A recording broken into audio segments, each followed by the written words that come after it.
পরে প্রশ্ন হলো, আমি একদিন স্ত্রীকে বলেছিলাম তোমাকে বিয়ে করেই ভুল করেছি, এতে কি কোনো তালাক হয়েছে? হয়ে থাকলে এখন করণীয় কি?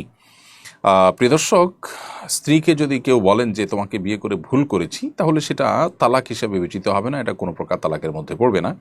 তবে এই ধরনের কথা পরিহার করা উচিত একজন স্বামীর। কারণ বিয়ে করে ফেলেছেন, সম্পর্ক হয়ে গেছে, এখন সামনে একসাথে পথ চলা কীভাবে সুন্দর হয় সেটি করবেন, এবং বিচ্ছেদের কোনো চিন্তাও যেহেতু করছেন না, তাহলে সেক্ষেত্রে এমন কথা বলা যেটা নিজেদের মধ্যকার সম্পর্ককে নষ্ট করতে পারে, অবনতির দিকে নিতে পারে, সেটা কখনো বুদ্ধিমত্তার পরিচায়ক হতে পারে না। অতএব তোমাকে বিয়ে করে ভুল করেছি এই কথা বলে আপনি এখন আরেকটি ভুল করলেন, যে ভুলটা মাসুল হয়তো আপনাকে দিতে হবে দাম্পত্য কলহের মধ্য দিয়ে। এই জন্য এ ধরনের কথা স্বামী স্ত্রী পরস্পরকে কেউই কাউকে বলা উচিত নয়। আমি নমুসলিমা, হিন্দু থাকতে আমার হিন্দু ছেলের সাথে বিয়ে হয় এবং দুজন সন্তানও হয়। সে স্বামী মারা গেলে আমরা সপরিবারে মুসলমান হই এবং প্রথমজন মুসলমানের আমার সাথে বিয়ে হয়। একজন মুসলমানের আমার সাথে বিয়ে হয়। আমরা আমাদের সকলের নাম পরিবর্তন করি। তো বাচ্চারা পূর্বের হিন্দু পরিচয় থেকে বের করে আনার জন্য তাদের মৃত হিন্দু পিতার নামের পরিবর্তে আমি আমার বর্তমান মুসলিম স্বামীর নাম দিয়ে এনআইডি বানিয়েছি। এটা কতটুকু শরীয়ত সম্মত হয়েছে? প্রিয় দর্শক, আপনার প্রশ্ন উত্তর হলো যে এটি একেবারেই শরীয়ত সম্মত হয়নি, এটি একটি ভুল কাজ হয়েছে। কারণ মানুষের পিতৃ পরিচয় এটা কোনোভাবে আসলে পরিবর্তনযোগ্য নয়। কেউ যখন কোনো বাবার ঘরে জন্মগ্রহণ করেন, তখন এই বাবা, যিনি তার জন্মদাতা, তার সঙ্গে তিনি পরিচিত থাকবেন চিরকালের জন্য, এবং এই পরিচিত থাকাটা তার জন্য কোনো দোষের বিষয় নয়।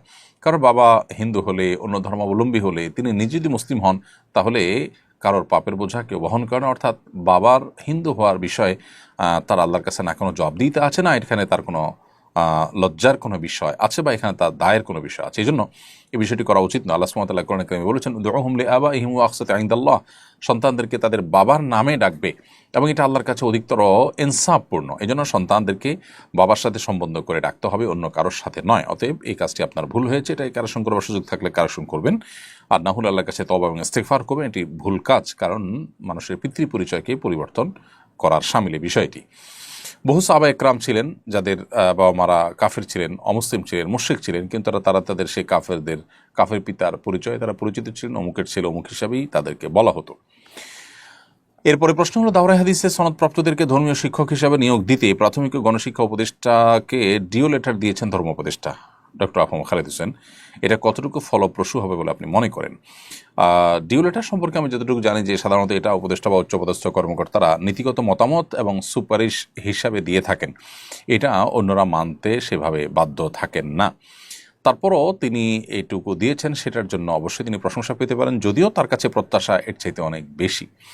তারপরে তিনি যেটুকু করেছেন সেটুকুর জন্য অবশ্যই তিনি ধন্যবাদ পেতেই পারেন, এবং সন্দেহাতীত একটি ভালো উদ্যোগ, এবং এইটাকে আমলে নেওয়া হোক, সেটা আমাদের সবার প্রাণের দাবি। কারণ আমাদের শিক্ষা প্রতিষ্ঠানগুলোতে আমাদের কোমলমতি শিশুরা যেন নৈতিক শিক্ষা পায়, নৈতিক দীক্ষা পায়, সেই জন্য উদ্যোগ গ্রহণ করা দরকার। এখানে শুধুমাত্র কয়মাসা শিক্ষার্থীদের নিয়োগের ইস্যুই নয়, বরং ধর্মীয় শিক্ষক নিয়োগ দেওয়া প্রাথমিকে এটা সময়ের সবচেয়ে প্রয়োজনীয় কাজগুলোর মধ্যে থেকে একটি। কারণ আপনি ক্লাস 3 থেকে ক্লাস 5 পর্যন্ত প্রাথমিকে এই 3 ক্লাসে ধর্মশিক্ষার বই রেখেছেন, পরীক্ষা হয়, সাবজেক্ট আছে, অথচ ধর্ম শিক্ষা দেবার লোক নেই। এর চাইতে দুর্ভাগ্যজনক বিষয় আর কি হতে পারে?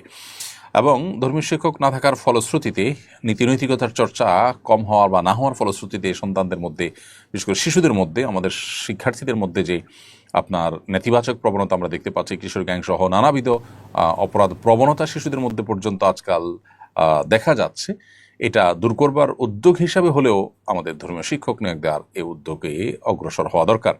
দুর্ভাগ্যজনক বাস্তবতা যে সেটা না করে আমাদের বর্তমান সরকার গানের শিক্ষক নিয়োগ দেওয়ার জন্য উদ্যোগ গ্রহণ করেছে, গেজেট প্রকাশ করেছে, যেটা সম্পূর্ণ জন আকাঙ্ক্ষার উল্টো হাঁটা যেটাকে বলা হয় সেটা। তো এখানে ধর্ম উপদেষ্টা যে ডিও লেটার দিয়েছেন, সেটা বাস্তবায়ন যদি হয় তাহলে যুগান্তকারী পদক্ষেপ হবে, এবং মাদ্রাসা শিক্ষার মূল্যায়ন হবে, মূলধারায় তাদেরকে অন্তর্ভুক্ত করার পথ খুলে দিবে, এবং স্কুলের শিক্ষার্থীরা সেখান থেকে ভালো কিছু পাবে ইনশাআল্লাহ তাআলা।